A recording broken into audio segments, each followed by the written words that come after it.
اللهم صل على سيدنا محمد وعلى سيدنا محمد. حسبي الله لا إله إلا هو توكلت رب العرش. حسبي الله لديني، حسبي الله حسبي الله لما أحمني، حسبي الله لمن حسدني، حسبي الله لمن بغى علي، حسبي الله لمن كادني بسوء، حسبي الله عند الموت، حسبي الله عند المسألة في القبر، حسبي الله عند الميزان، حسبي الله عند الصراط، حسبي الله الذي لا إله إلا هو عليه توكلت وإليه أنيب. InsyaAllah. Assalamualaikum warahmatullahi wabarakatuh. Alhamdulillah alamin, wassalatu wassalamu ala sayyidil mursalin wa ala alihi washabihi ajmain. A'udzubillahi minan nar min syarril kuffar min ghadabil jabbar wal izzati lillahi war rasulin. Allahumma ghanina bihalal haram bismika Allahumma daim ya hayyu ya fardu ya witr ya ahad ya samad. Allahumma shalli ala Muhammad wa ala ali Muhammad. Bismillahirrahmanirrahim. Rabbi shrah li sadri wa yassir li amri wa tammi lisani yafqahu qawli. Wa ya ibadallah ittaqullah usikum wa iyaya bittaqullah. Faqad faza muttaqun wa muta'alaina hikmataka wa anshur alaina min hazaimika ya arhamar rahimin. Bismillahirrahmanirrahim. Bismillah ma sya'allah la yasuqu ya Allah. Bismillah ma sya'allah la yasrifu suwa Allah. Bismillah ma sya'allah man kana min ni'matin fa min Allah. Bismillah ma sya'allah la ya'ti bil hasanati illa Allah. Bismillah ma sya'allah la hawla wa la quwwata illa billahil aliyyil azim. Allahumma inni nas'aluka bi barakati syarifah an tuhmal dunya. Amin ya rabbal alamin. InsyaAllah. Alhamdulillah, jumpa lagi untuk pengisian maghrib kita hari ini. Mudah-mudahan pengisian yang sebentar ini dapat kita bawa menghadap Allah Subhanahu wa taala. Kita mulakan surah Al-Fatihah. A'udzubillahi minasyaitonir rajim. Bismillahirrahmanirrahim. Iyyaka na'budu wa iyyaka nasta'in. Shiratal mustaqim, shiratal ladzina an'amta 'alaihim ghairil maghdubi 'alaihim waladdallin. InsyaAllah kita terus ayat 173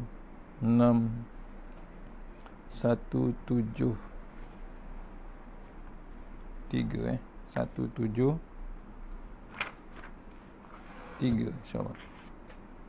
Ciri-ciri makanan yang kotor, InsyaAllah. Ciri-ciri makanan yang kotor, InsyaAllah. 173 ayat 173 InsyaAllah. Kita share dulu, InsyaAllah. Mohon share.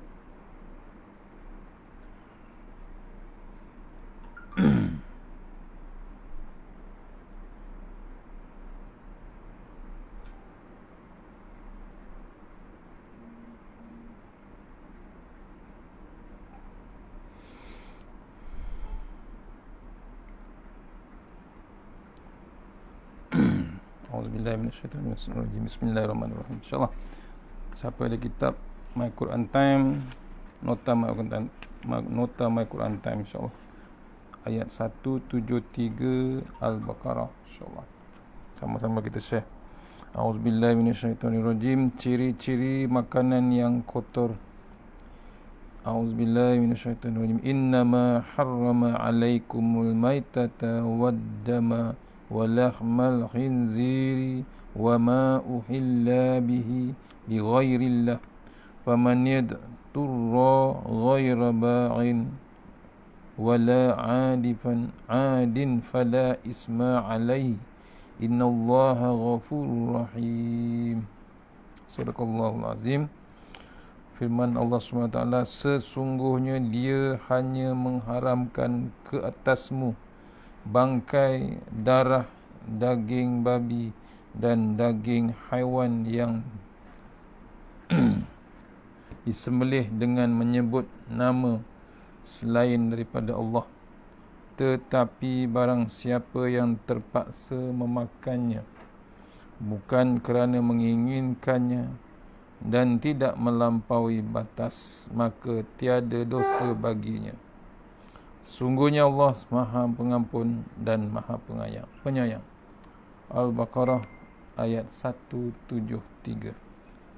Ciri-ciri makanan yang dikatakan kotor diterangkan dalam Al-Baqarah 173. Ulang balik pengertian ayat Sesungguhnya dia hanya mengharamkan, Allah hanya mengharamkan ke atas kita bangkai, darah, daging babi dan daging haiwan yang disembelih dengan menyebut selain daripada Allah. Tapi barang siapa terpaksa memakannya bukan hanya kerana menginginkannya dan tidak melampaui batas, maka tiada dosa baginya. Sesungguhnya Allah Maha Pengampun dan Maha Penyayang. Al-Baqarah 173. Kupasan ayat. Selepas menghalalkan makanan yang baik-baik, seterusnya Allah SWT menyebut pula makanan haram, makanan-makanan haram yang kotor dan membahayakan. Antara yang disebutkan dalam ayat di atas, pertama, bangkai, iaitu binatang yang mati tidak dengan sembelih secara syarak. Ini kena detail lagi lah. Yang kedua, darah yang mengalir tetapi bukan limpa dan hati. Itu pun masih lagi katakan haram dan kotor dan membahayakan. Yang ketiga, ciri-ciri makanan yang kotor ataupun haram dimakan yang membahayakan ialah ketiga, daging khinzir dan bahagian yang lainnya seperti tulang, lemak, bulu dan lain-lain.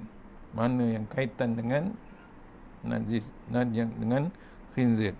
Yang keempat, daging haiwan yang disembelih dengan menyebut nama selain daripada Allah Subhanahu Wa Taala.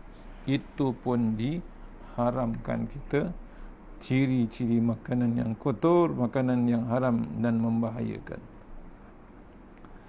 Namun jika ada yang terpaksa memakannya disebabkan keadaan yang tidak dapat dielakkan, seperti darurat, maka ia dibenarkan. Namun apabila memakannya, janganlah pula melampaui batas.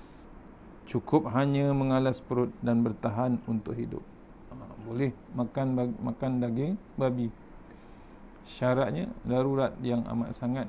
Tak makan lagi seminit atau 2 minit, mati. Itu dibolehkan. Ya, setakat sekadar untuk mengalas perut ataupun nak menyelamatkan nyawa, bukan nak mengenyangkan terus. Ini kadang dah sedap teruskan, itu masalah besar kita, tak dibenarkan. Sesungguhnya Allah Maha Pengampun terhadap dosa yang dilakukan oleh hamba yang tidak disengajakan. Allah Maha Penyayang kepada seluruh hamba-Nya, sehingga dalam keadaan darurat dia mengizinkan memakan makanan yang diharamkan agar hamba-Nya tetap hidup dan dapat beribadat dengan Allah Ta'ala. Diizinkan Allah. Tengok sayangnya Allah Ta'ala kepada kita. Tu kena renung kita kena list down makanan yang sepatutnya kita boleh makan, makanan yang kita tak dibenarkan makan. Ya, saya ulang balik kupasan ayat tadi. Pertama, makanan-makanan yang haram, yang kotor dan membahayakan. Pertama, bangkai, iaitu binatang yang mati tidak dengan sembelih secara syarak. Itu yang pertama. Yang kedua, darah yang mengalir tetapi bukan limpa dan hati. Yang ketiga, daging khinzir dan bahagian lainnya seperti tulang, lemak, bulu dan lain-lain. Yang keempat, daging haiwan yang disembelih dengan menyebut nama selain daripada Allah Subhanahu Wa Taala. Haram kita makan. Itu contoh seringkasnya ayat ni diringkaskan. Habis ayat 173, teruskan dengan ayat 174. 174 tadabbur ringkas. Berniaga agama, apa kesannya? Kesan berniaga bab agama.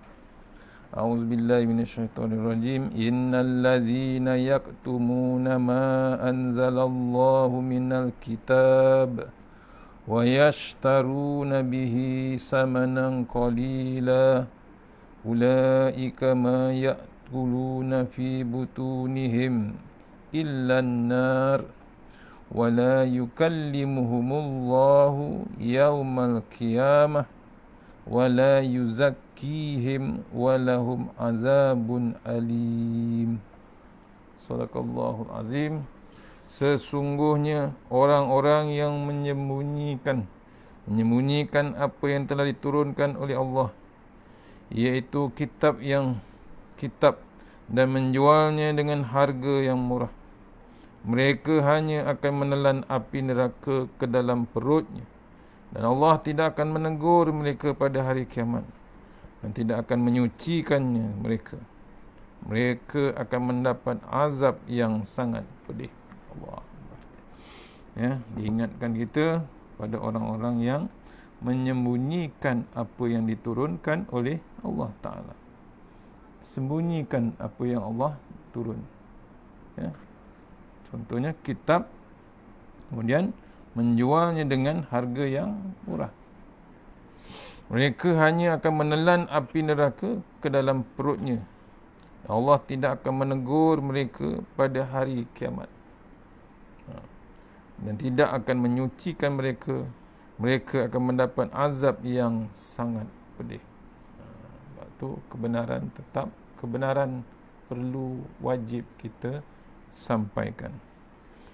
Kupasan ayat, menerusi ayat ini, Allah SWT sekali lagi mengecam dan mengancam orang Yahudi yang menyembunyikan dan meminda hukum Allah Subhanahu wa ta'ala serta keterangannya dalam kitab suci yang diturunkan kepada mereka. Berdasarkan daripada asbabul nuzul, ayat ini diturunkan untuk mencela ketua dan pendeta Yahudi di Madinah yang mengambil hasil pendapatan atau hadiah daripada pengikut-pengikut mereka. Mereka sememangnya yang mengharapkan Nabi akhir zaman bakal dibangkitkan daripada bangsa Yahudi, tetapi hakikatnya sebaliknya. Ni Yahudi tak habis lagi, ya, masih berdendam pasal Nabi yang akhir, Nabi Muhammad SAW.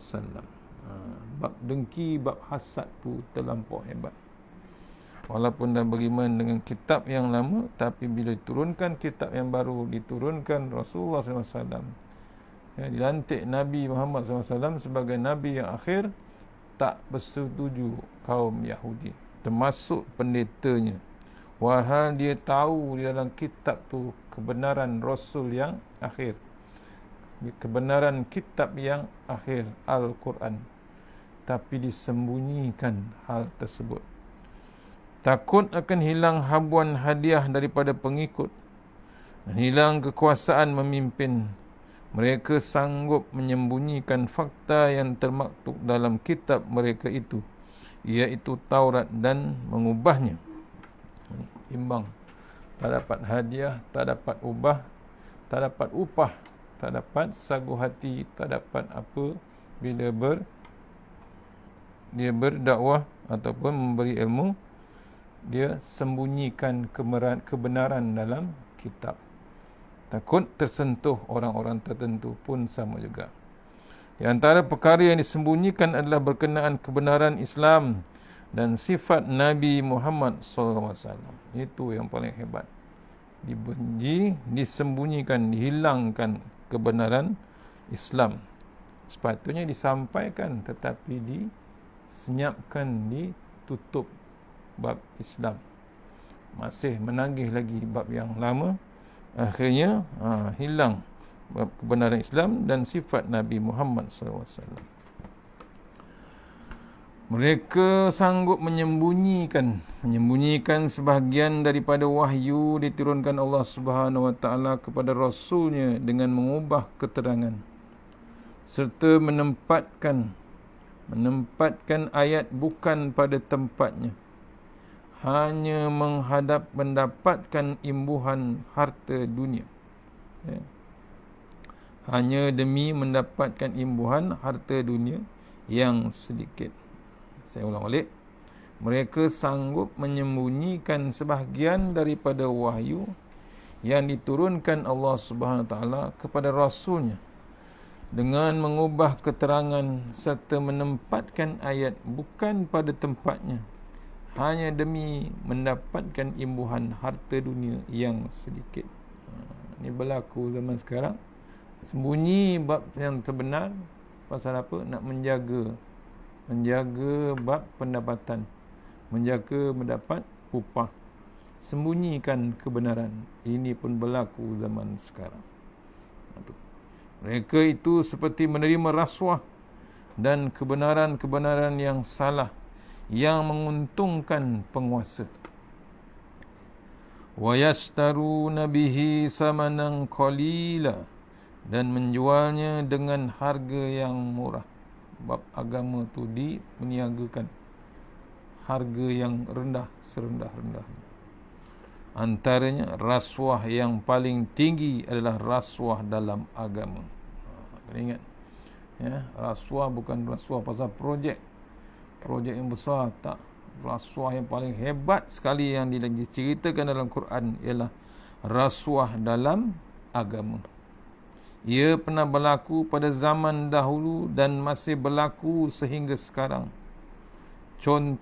Sebagai contoh, seorang ustaz diminta menyampaikan ceramah mengikut kehendak seseorang yang ada kepentingan tersendiri, bukan menyampaikan kerana kebenaran. Waktu itu ustaz tersebut bukan lagi menyampaikan kebenaran Islam, tetapi sedang berkata-kata berdasarkan apa yang dimahukan oleh penganjur kuliah tersebut.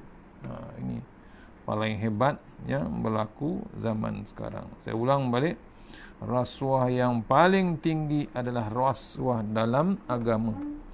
Ia pernah berlaku pada zaman dahulu dan masih berlaku sehingga sekarang.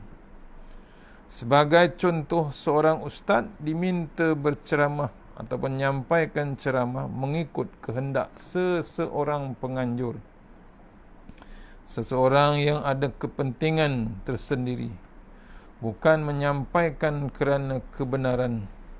Waktu itu ustaz tersebut bukan lagi menyampaikan kebenaran Islam, tetapi sedang berkata-kata berdasarkan apa yang dimahu, apa yang dikehendaki oleh pihak penganjur.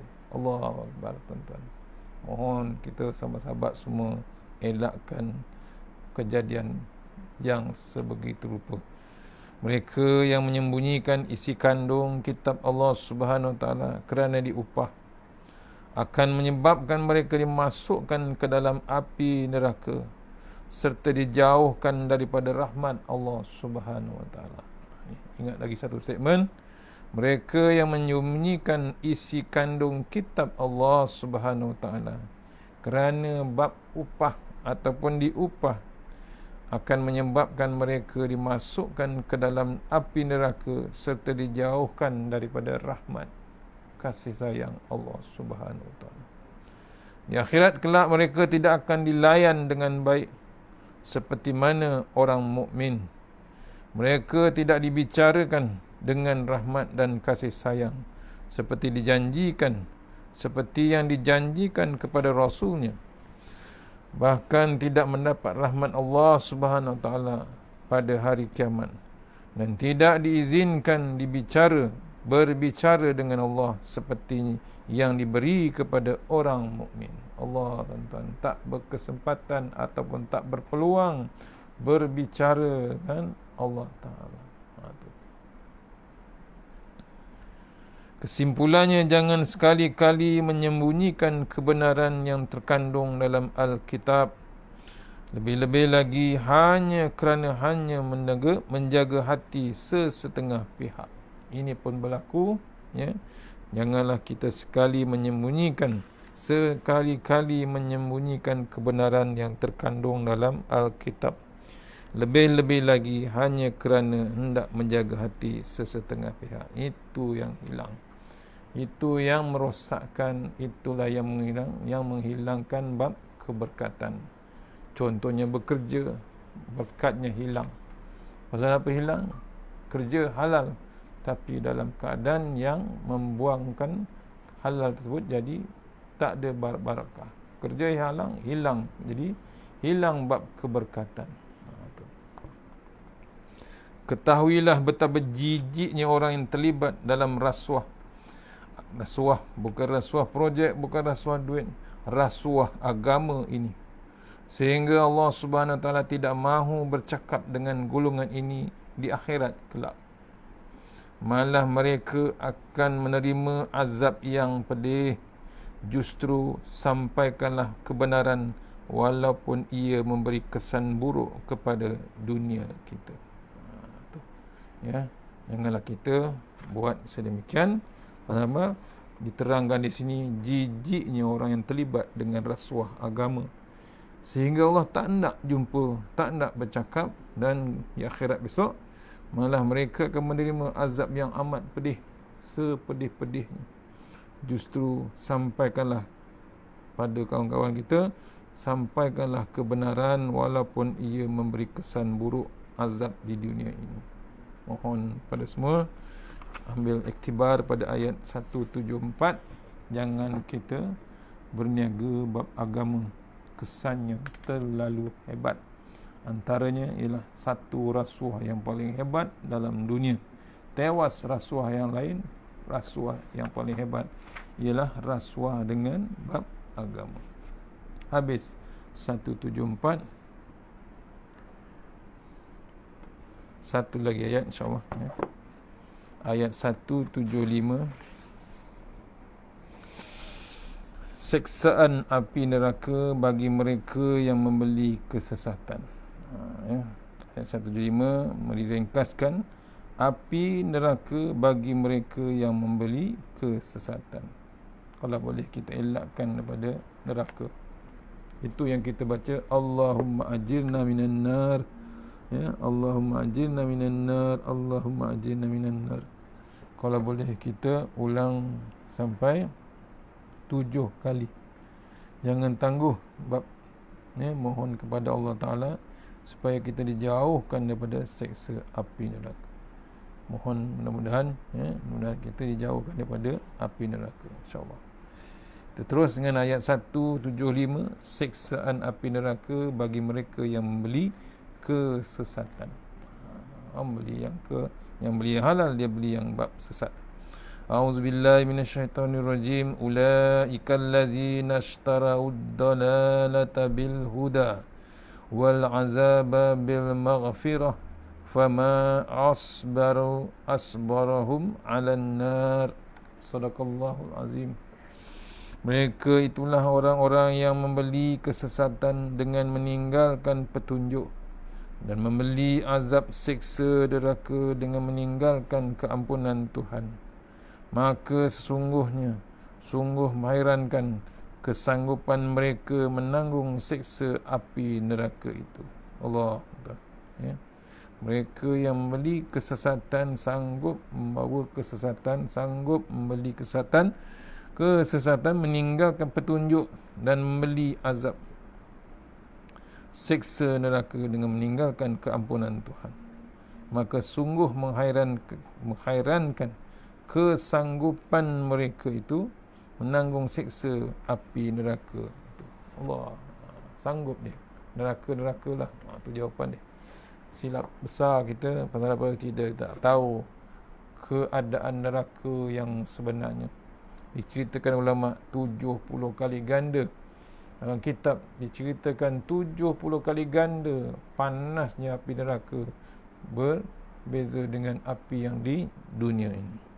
Kupasan ayat ini merupakan ancaman terhadap golongan yang menyembunyikan apa yang telah diturunkan Allah Subhanahu Wa Taala kepada rasul-rasulnya, iaitu mereka yang menyampaikan dakwah kepada manusia demi kepentingan tertentu tanpa memberitahu perkara sebenar seperti yang telah digariskan dalam Islam. Ini ya, sanggup dia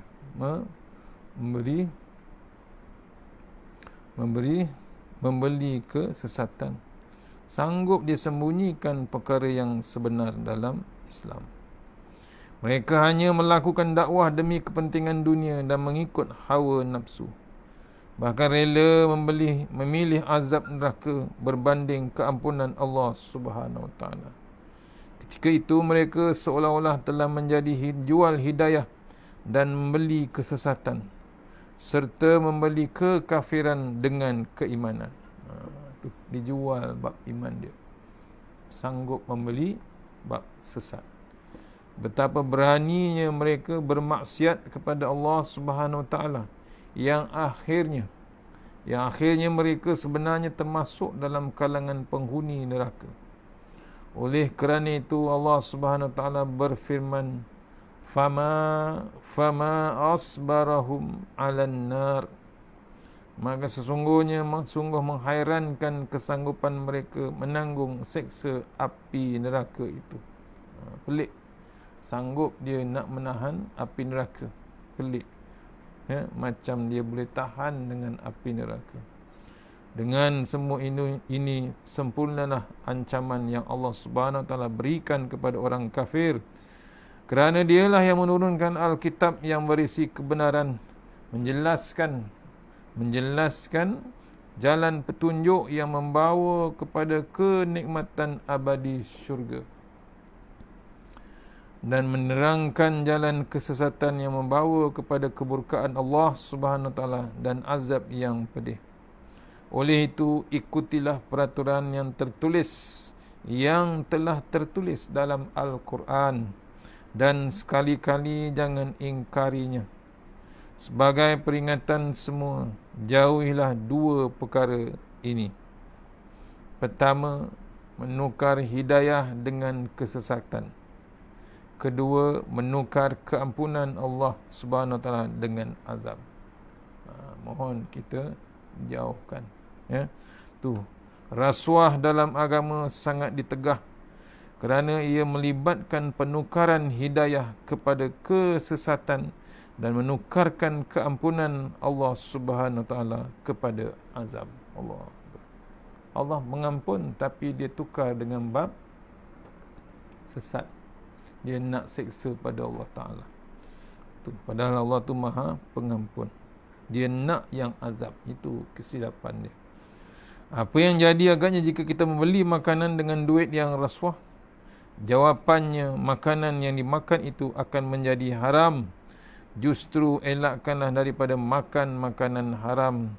Jangan sama sekali menjemput Allah Subhanahu Wa Taala memberi azab dengan mempermainkan peraturan Allah Subhanahu Wa Taala. Jadi kita dah tahulah rasuah. Kita dah tahu yang haram. Kita dah tahu itu hukum-hukum Allah Ta'ala menegah bab haram, menegah bab rasuah. Tapi kita umpama mempermain-mainkan hukum Allah Subhanahu Wa Ta'ala. Sebab tu kita diingatkan selalu, dibimbangi Allah tu murka, Allah hantar macam-macam sekarang. Dah pun berlaku. Tolonglah kita beringat dengan Allah Subhanahu Wa Ta'ala. Sekali lagi diingatkan, jangan sekali-kali kita terlibat dengan aktiviti ini jika tidak sanggup menanggung seksaan neraka. Kita diingatkan supaya janganlah kita terlibat, walaupun seinci, walaupun sekupang, walaupun RM1, walaupun berjuta, tak kira. Janganlah kita terlibat dengan aktiviti tersebut, yakni rasuah agama, jika tidak mahu menanggung seksa neraka akan datang. Sikit lagi, satu ayat 176. Kita tengok Al-Quran sebagai hidayah kepada manusia. InsyaAllah. Sikit lagi. A'udzubillahi minasyaitonirrajim. Wa zalika bi anna Allah nazzala al-kitaba bil haqq wa innal ladzina ikhtalafu fil kitabi lafi shiqaqin ba'id. Yang demikian itu kerana Allah telah menurunkan kitab Al-Quran dengan membawa kebenaran, dan sesungguhnya orang-orang yang berselisih faham tentang kebenaran kitab itu, sesungguhnya mereka dalam perpecahan yang jauh. Siapa yang menentang kebenaran daripada Allah Ta'ala, padahal Allah dah turunkan kitab Al-Quran dengan membawa kebenaran, jangan kita cari bab perpecahan. Kupasan ayat. Dalam ayat ini jelaskan bahawa Allah SWT menurunkan kitab sebagai hidayah bagi manusia. untuk menerangkan mana yang hak dan mana yang batil, serta untuk menunjukkan yang mana petunjuk dan mana kesesatan. Maka tujuan Allah menurunkan kitab, menurunkan Alkitab bukanlah tanpa tujuan kecuali untuk memberi hidayah kepada hamba-Nya. Oleh sebab itu, sesiapa yang cuba berpaling daripada hidayah tersebut, maka ia berhak mendapat azab yang besar. Jangan kita berpaling daripada kitab yang diturunkan Allah Subhanahu Wa Taala. Yang demikian itu kerana Allah telah menurunkan kitab Al-Quran dengan membawa kebenaran. Akan tetapi ada di antara mereka berselisih faham tentang kebenaran Al-Quran, sehingga ada sebahagian mereka yang menolak isi kandungnya secara keseluruhan, dan sebahagian bahkan menerima sebahagian yang lain pula. Dan sesungguhnya orang-orang yang berselisih tentang kebenaran Alkitab, yakni Al-Quran, dengan mengimani sebahagian isinya dan menolak kepada sebahagian yang lain, maka mereka benar-benar jauh dari jalan lurus dan kebenaran. Jangan ambil sebahagian, ambil keseluruhannya sebenarnya. Kesimpulannya, pertama daripada ayat Baqarah 170 hingga 176, kesimpulannya, ikutilah Al-Quran dan As-Sunnah, bukannya kepercayaan orang yang terdahulu. Ya, maksudnya kita dah ada Quran, ikutlah Al-Quran dan As-Sunnah. Yang dulu kita bukan kita nak percaya lagi dah. Cukup yang dulu, yang dah terbaru dah dibagi, Al-Quran dan As-Sunnah. Kedua, cari ilmu agar melaksanakan atau meninggalkan sesuatu itu adalah berdasarkan ilmu. Cari ilmu, tuan-tuan, untuk menegakkan satu kebenaran. Cari ilmu untuk menutupkan kita ada guide, ada reference untuk kita teruskan hidup sampai ke satu alam yang satu lagi. Yang ketiga, sampaikan kebenaran biarpun ia memberi kesan kepada dunia kita. Membawa padah kepada kita, membawa keburukan kepada kita, tidak mengapa. Yang penting kebenaran itu terus kita sampaikan. InsyaAllah habis 176. Maksudnya kita renung, carilah jalan untuk kebenaran, cari jalan Al-Quran kita. Penting, penting dengan bab belajari Al-Quran, mempelajari ilmu untuk mengenal Allah, mengenal yang haram, mengenalkan Rasulullah, mengenalkan kitab Allah Subhanahu Wa Taala. Mana yang baik, terbaik terus daripada Allah Subhanahu Wa Taala. Yang lemah daripada saya sendiri, kita sudahi surah Al-Fatihah. Bismillahirrahmanirrahim. Iyyaka na'budu wa iyyaka nasta'in.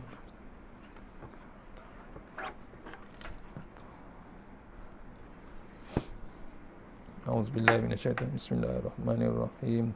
Allahumma ighfir lana dzunubana wa walidina warhamhum kama rabbawna shighara wa li jami'il mu'minina wal muslimina wa muslimat ahya'i minhum namma bi rahmatika ya arhamar rahimin. Allahumma anta rabbi la ilaha illa anta khalaqtani wa ala ahdika wa wa'dika mastata. A'udzu bika min syarri ma sana'tu wa a'udzu bi ni'matika alayya wa abu bi dzambi faghfir li fa innahu dzunuba illa anta. Tasanna bil jabar wa tasamna bil malakut allazi la yamut. Sif annal bala wal waba innaka ala kulli syai'in qadir. Allahumma tawwil a'marana wa sahih ajsadana wa nawwir qulubana wa sabbit imanana wa ahsin a'malana wa si arzaqana wa ilal khairi qaribna wa anis syarrina wa akhdiha wajina fid din wa dunya wal akhirah. Ya Allah, panjangkan umur kami, sihatkan badan kami, terangkan hati kami, tetapkan iman kami, elokkan amalan kami, luaskan rezeki kami, dekatkan kami kepada kebajikan, jauhkan kami daripada kejahatan, tunaikan hajat kami. Bismillahirrahmanirrahim. Bismillahirrahmanirrahim. Asma. Bismillahilladzi la yadurru ma asmi azza. Bismillahil kafi. Bismillahil muafi. Bismillahilladzi la yadurru ma asmi syai'un fil ardi wa la fis samai was samiul alim. Bismillahi ala nafsi wa dini. Bismillahi ala wa ma ahli wa mali. Bismillahi ala kulli syai'in a'tani rabbi. Allahu akbar. Allahu akbar. Allahu akbar. Allahu Rabbi la usyriku bihi syai'an nazal jaruka wa jalla tanaruka wa taqaddasat asma'uka wa la ilaha ghairuk. Allahumma inna a'udzubika min syarri kulli jabbarin anid wa a'udzubika min syarri kulli syaitanin marid wa min syarri qada'is su wa min syarri kulli dabbah anta akhizun bi nasiyatiha inna rabbi ala siratim mustaqim. Bismillahirrahmanirrahim. Bismillah ma sya Allah la yasuq wa ya Allah. Bismillah ma sya Allah la yasrifu wa ya Allah. Bismillah ma sya Allah man kana min ni'matin fa min Allah. Bismillah ma sya Allah la ya'ti bil hasanati illa Allah. Bismillah ma sya Allah la hawla wa la quwwata illa billahil aliyyil azim. A'udzu billahi minan nar min syarril kuffar min ghadabil jabbar wal 'izzatu lillahi war rasul wal mu'minin. Allahumma ghnina bihalalin haramik wa man siwa. Bismikallahumma ya daim ya hayyu ya fardu ya witri ya ahad ya samad. Allahumma salli ala Muhammad. Rabbana atina fid dunya hasanah wa fil akhirati wa qina azabannar wa qina azabannar. Wa sallallahu ala sayyidina Muhammad wa alihi wasallam. Alhamdulillahi rabbil alamin. Insyaallah. Assalamualaikum warahmatullahi wabarakatuh. InsyaAllah jumpa maghrib esok, subuh esok insyaAllah. Assalamualaikum warahmatullahi wabarakatuh.